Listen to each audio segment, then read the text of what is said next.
माझी तुरंत क्षमा प्रार्थना अमर दाबी बीजेपी हाय हाय हाय हाय हाय।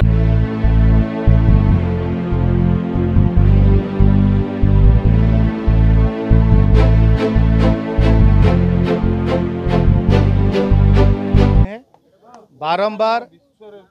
जगतर नाथ जगन्नाथ विश्वकर ठाकुर घरे घरे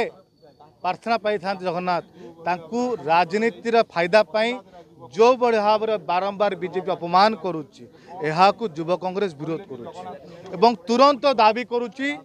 मुख्यमंत्री मोहन माझी क्षमा प्रार्थना करंतु। जो ओडिया अस्मिता कथा कोई सरकार को आसीथिल आज ओडिया भाववेग सह खेल खेलुच तुम मैंने ओडिया हृदय आघात दौच यह ओडिशावासी तुम के क्षमा देवे ना उचित जवाब देवे ओडिशावासी आप बीजेपी सरकार को जल्दी क्षमा प्रार्थना करूँ मोहन माझी नचे युव कांग्रेस चुप बसना जोटी मुख्यमंत्री जीवे से विरोध कर सारा ओडिशार मुख्यमंत्री विरोध कर आज युव कांग्रेस पक्षर आज जो बीजेपी ओडिया अस्मिता कथा कही आज सरकार को आसीथिला आपण माने निजे देखिथिबे दुई थर कहले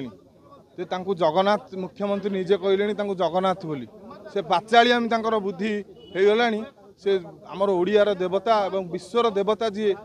जगन्नाथ को कही सारे जे मु जगन्नाथ बोली एवं तांकर उपमुख्यमंत्री कही सारे सी है बलभद्र बोली तांको आमे जवाब मागिया आज युव कांग्रेस पक्षर जाऊँ जे कौन पाई तुम ये कहल एवं क्षमा प्रार्थना यदि न करती आगामी दिन में युव कांग्रेस ताकू रोड रे चलई दिया जीव नहीं यदि यह क्षमा प्रार्थना न करती रोड रे चलई दिया जीव नहीं सारा ओडिशा रे तीव्र विरोध करा प्रति जिला एवं प्रति आसाम रे विरोध करा जोठिक जीवे मुख्यमंत्री।